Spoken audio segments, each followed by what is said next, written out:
Assalamualaikum warahmatullahi wabarakatuh. Anak-anakku yang sangat ibu sayangi dan saya banggakan, mudah-mudahan hari ini kalian selalu sehat dan tetap semangat di dalam belajar, walaupun belajar dari rumah. Mudah-mudahan Allah senantiasa memberikan pertolongan kepada kita semuanya dan segera mencabut pandemi COVID-19 ini dari muka bumi ini. Amin. Anak-anakku yang saya banggakan, pelajaran pagi ini kita akan membahas tentang akhlak terpuji, taat dan ikhlas. Apa itu taat dan apa itu ikhlas? Nanti kita bahas bersama. Ya, untuk hari ini mungkin ada yang tidak masuk karena izin atau sakit atau ada yang alpa.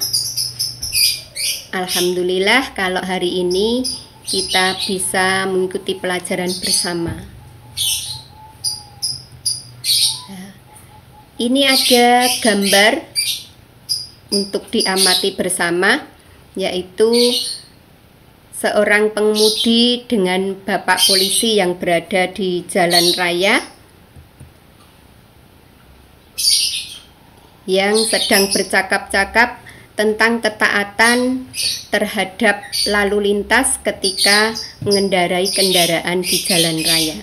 Apakah pengemudi itu taat atau tidak? Silakan diamati dengan cermat. Kemudian gambar berikutnya ada gambar yang sedang belajar ikhlas untuk memberikan atau mendermakan hartanya kepada seorang pengemis dan memberikan bantuan kepada korban bencana alam. Juga ada gambar yang sedang meratapi kesalahan atau bertobat kepada Allah atas dosa-dosanya. Inilah bentuk-bentuk perilaku dalam kehidupan sehari-hari. Coba dicermati, ini termasuk bentuk keikhlasan atau bentuk ketaatan atau juga bentuk perilaku terpuji yang lainnya. Ini juga bentuk ketaatan kepada Allah dan Rasul, yaitu menjalankan sholat 5 waktu yang tidak boleh kita tinggalkan sampai akhir hayat kita. Nah, tujuan dari pembelajaran tentang akhlak terpuji, taat dan ikhlas, yang pertama adalah supaya kita tahu pengertian taat dan ikhlas itu menurut bahasa dan istilah itu apa. Kemudian kita bisa mengidentifikasikan contoh perilaku taat dan ikhlas dalam kehidupan sehari-hari. Setelah itu bisa menyebutkan dampak positif dari sikap taat maupun sikap ikhlas. Yang keempat, bisa membacakan dalil tentang perintah taat dan ikhlas. Kemudian yang kelima, menyajikan kisah-kisah yang berkaitan dengan perilaku taat dan ikhlas. Yang keenam, meneladani kisah-kisah yang terkait dengan perilaku taat dan ikhlas dalam fenomena kehidupan. Dan yang terakhir, tentunya kita bisa membiasakan diri perilaku taat dan ikhlas dalam kehidupan sehari-hari. Pengertian taat dan ikhlas menurut bahasa, taat adalah tunduk atau patuh, juga bisa setia. Sedangkan menurut istilah dalam ajaran Islam, yaitu sikap tunduk, patuh dan setia kepada Allah dan Rasul-Nya dalam bentuk pelaksanaan perintah maupun meninggalkan larangannya.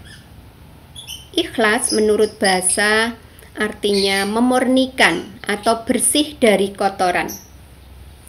Sedang menurut istilah, tindakan yang tidak diiringi oleh keinginan apapun selain hanya mengharap ridho Allah semata. Kemudian Tentunya dalam akhlak terpuji itu ada dampak positif atau manfaat yang bisa kita rasakan. Sedangkan dampak positif taat itu ada 3. Kalau kita bisa menjalankan ketaatan kepada Allah atau kepada Rasul-Nya, tentunya kita akan memperoleh kepuasan batin. Misalnya kita waktunya sholat, sudah bisa menjalankan sholat, hati kita akan puas dan kita akan tenang.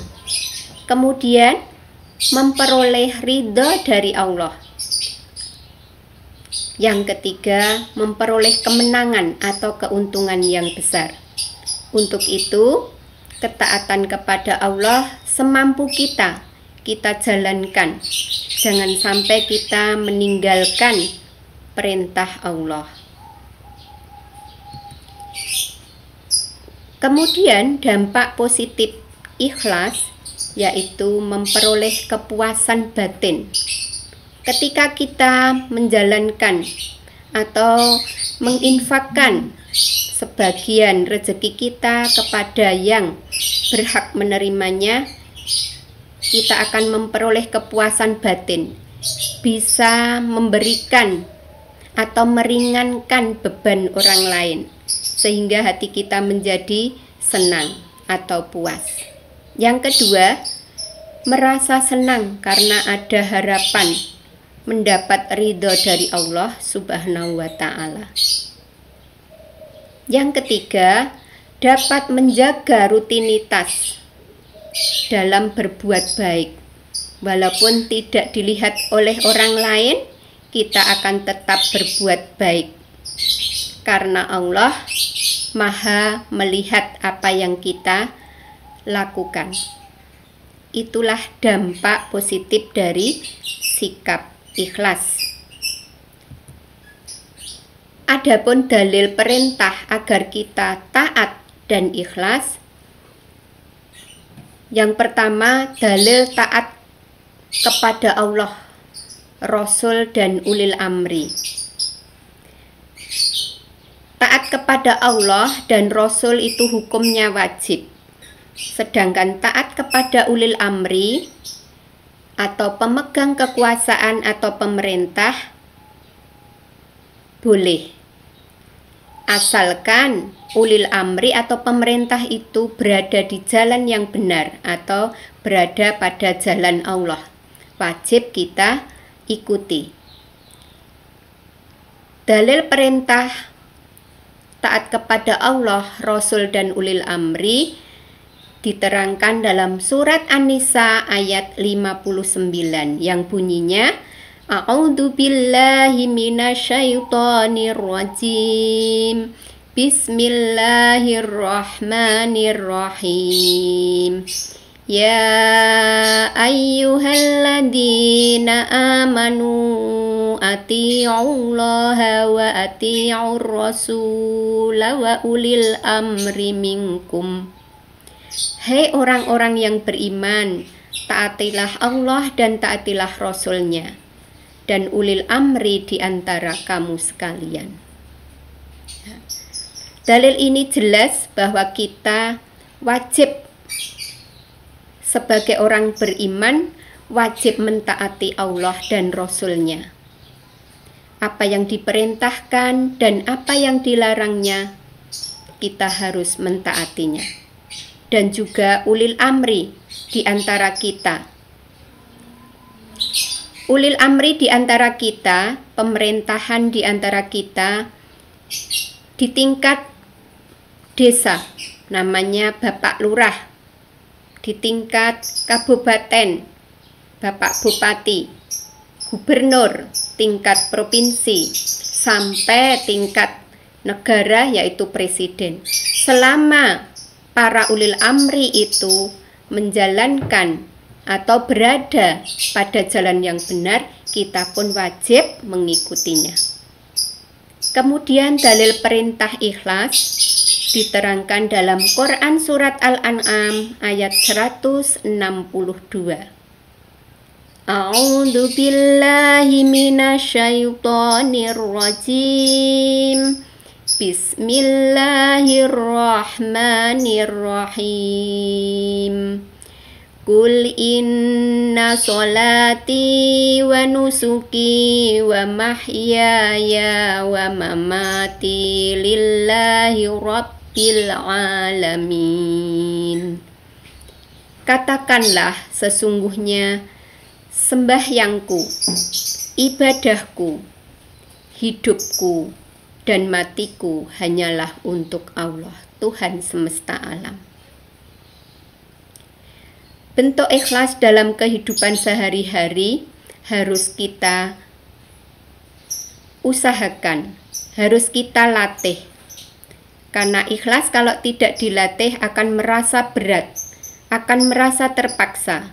Ketika kita menjalankan sholat 5 waktu, kalau kita tidak sadar bahwa itu merupakan kewajiban dan kebutuhan, tentunya kita akan merasa berat. Harus bangun pagi dalam kondisi dingin, kita harus segera mengambil air wudhu untuk menegakkan sholat.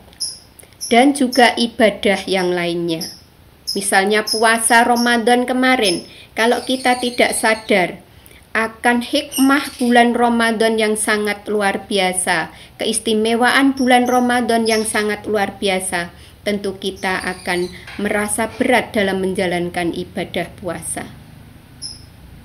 Dan juga hidup kita, tentunya kita harus diikuti dengan ketaatan dalam ajaran Islam dengan tulus ikhlas untuk Tuhan Allah, Tuhan semesta alam. Anak-anakku yang saya banggakan, ini pelajaran tentang akhlak terpuji, taat dan ikhlas. Untuk itu, Ibu berikan tugas hari ini, nanti anak-anak di rumah mencari bentuk-bentuk ketaatan kepada Allah, kepada Rasulullah, dan juga kepada ulil amri dalam kehidupan sehari-hari, ditulis dalam buku tulismu, dan juga bentuk-bentuk atau contoh-contoh perilaku ikhlas dalam kehidupan sehari-hari. Nanti akan Ibu koreksi, akan Ibu lihat setelah kita kembali masuk di sekolah. Sekian dari Ibu. Wassalamualaikum warahmatullahi wabarakatuh. Semoga kalian selalu sehat dan sukses. Amin.